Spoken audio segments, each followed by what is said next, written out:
Yo, what's the deal? You know what I'm saying? It's your boy Cartier. You in Cartier World today. We got another reaction video, bro. I'm gonna need y'all to like, comment, and sub up, man. Like, comment, and sub up. Do y'all thing. Y'all know we coming. We got more hot stuff on the way, man. More hot news. We just at it, bro. We doing it up. So I'm gonna need y'all to do it up. Keep running them numbers up. I see y'all. It's all love. Keep commenting.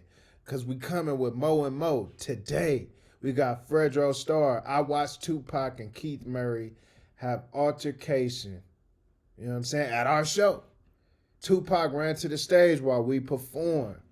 If y'all don't know, Keith Murray is a member of the Def Squad out of New York. Redman was in that group. I think they dropped the album El Nino in the 90s. In no way, shape, fashion, or form is he rocking. I mean, not rocking. Is he competing with Tupac? Tupac was up here. Yeah, it's not even comparable. But still, good MC, part of a legendary group. So we gonna see. You know, Def Squad was on Def Jam, and this is Fredro Starr was also signed to Def Jam too, but he was on the Onyx signed to Jam Master Jay. But let's see what happened. About the time that y'all performed at the House of Blues in LA during the East Coast West Coast beef. Yeah, again, Mm, Tupac Shakur, one of the illest rappers in the game, was there that night, mm. right? Yeah, like I said, I like Pop, nigga. When niggas come to the West Coast, he pulling up like he did it to Jay-Z in Vegas. And they pull up from the East Coast to the LA to his city. He there. He pulling up. Since this whole East Coast West Coast, Pac was definitely one of those dudes who was taking his problems head on. and we was on tour with Daz Effects, Keith Murray, and that's the night Keith Murray and Tupac got into some bullshit. Mm. Why?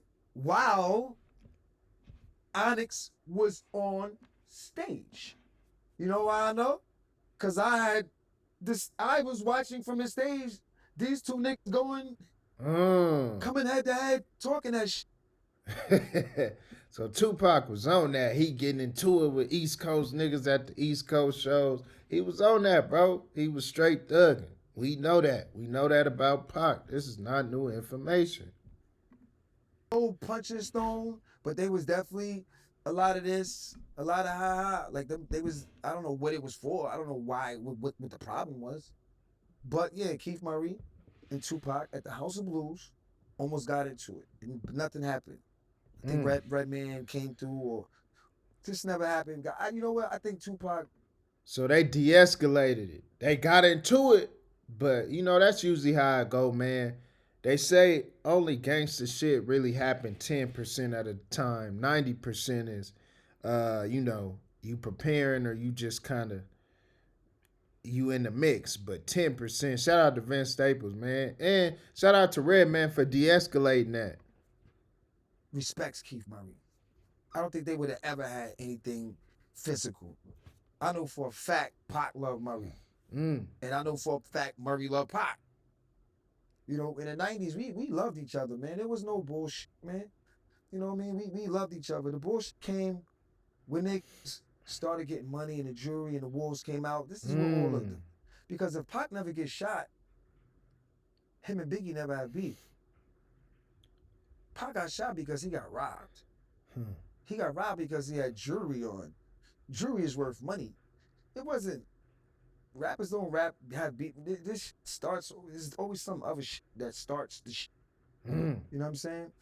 But yeah, we performed in the House of Blues, and we was on our second album run. It was the second album was called All We Got Is Us.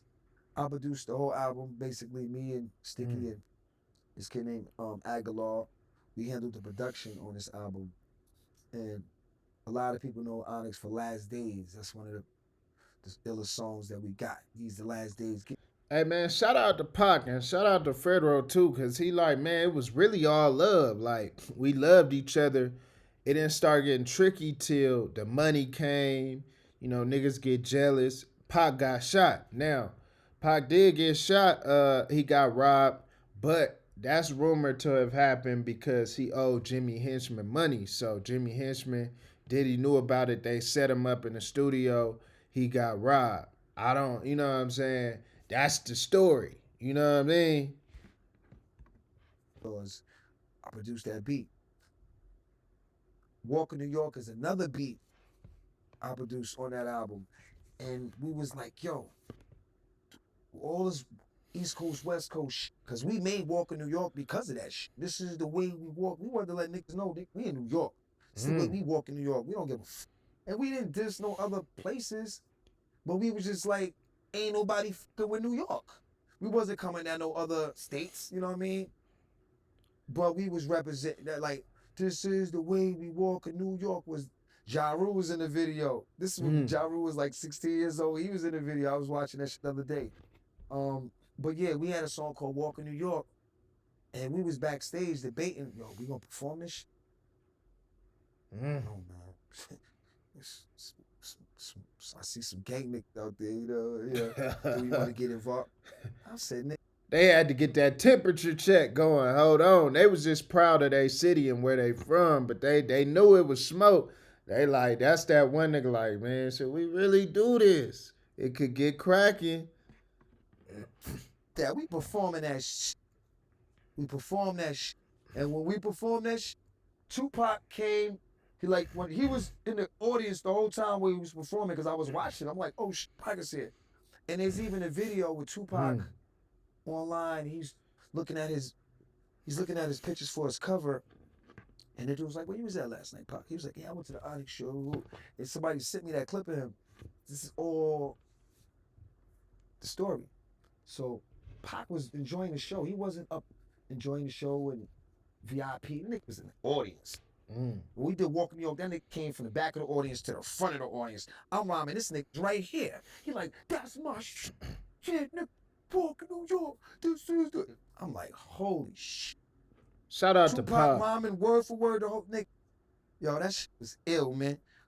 Pac out, he had love for us, man. He had love for Onyx, B. It was no, he had love for real hip hop. Yeah. You know, that was it. That's a real one, man. Shout out to Pac, bro. He separated the music from the beef and the East and the West. He like, nigga, this is good music. I ain't no hater. I rock with this. And I'm rocking with y'all. Even showing love at their shows, like, you know, it's a double-edged sword. It's like, yeah, nigga, I'm here. You in my city, but I'm also showing love. That's tight, bro. Shout out to Pac, for real. Yeah, it sounded like that night was epic, man. I was checking out an interview from Sticky Fingers, and he said that, you know, while y'all was performing, Tupac, he tried to run on stage. No, he didn't run on. He ran up to the stage. He didn't run. He wasn't on the stage, but he ran up like to the front of the stage. You know, you run to the front of, and it wasn't really packed in there. Like it wasn't packed. So you was able to see him. Like I said, Pac is like sunshine. You can see that nigga in it. I mean, one time I was in a tunnel one time. I seen Tupac in the tunnel. That nigga had the cross. He had a cross on, a diamond cross. I said, damn, Nick, I should have worn my sunglasses, Nick. That's sparkly. And I think that's the chain that they try to rob him for. Because, you know, that chain he had on had diamonds in it. You know, Nick was rocking gold, but Nick wasn't rocking diamonds. You know, diamonds came, you know, when the niggas started really getting that money. You know, niggas wasn't really rocking diamonds. Pac was one of the niggas that early rappers that was rocking diamonds. You know what I'm saying? And that's what niggas try to rob him for. Niggas ain't robbing you for no gold chain. Niggas robbing you for some diamonds. Shit, in LA they'll rob you for a gold chain. Hold on. Yeah, man. So they got him for his diamonds. Yeah, that's crazy, man. But I want to backtrack, right? I want to backtrack to LA when y'all was at the House of Blues and Tupac and Keith Murray got into it. In real time, did Keith Murray tell you what happened between him and Pac after the situation was done, or no? Nah. Cause you know when you on tour after the show, it is what it is. You know, what I saw it with my own eyes. There was no beef.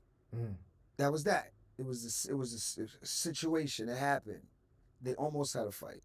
definitely. But did they? No, there was no physical. Nobody hit nobody. And nothing to talk about, really. You know. So Keith Murray didn't say, yo, nah, what, you know, and he was rolling with, the Def Squad. They was rolling with. Mm. We was rolling. We together, but you roll with your crew. We roll with our crew. We see a niggas at the venue, so we wasn't after the show. I wasn't. I don't even think I seen that nigga. Mm. You know what I'm saying? I probably was running around doing some other shit. But I know for a fact, Pac respects Keith Murray because he respect Dope. real hip hop. You know what I'm saying? So, they respected each other. Probably some bullshit happened, and it happened. That's like two brothers arguing where it's like, I love that nigga, homie. I love my brother, but we had some words. We ain't gonna let it go too far. It might, it may get into a scuffle, but it might not. But it was respect there, and that's what you need in them situations. Shout out to Pac, shout out to Fredro Starr, shout out to Keith Murray. Man, long live Pac, man. Keep hip hop going. Love to see this. Where it didn't have to be all that, and just seeing how highly they speak of each other, that's dope, bro. That's really dope, man. It's Cartier, you in Cartier world.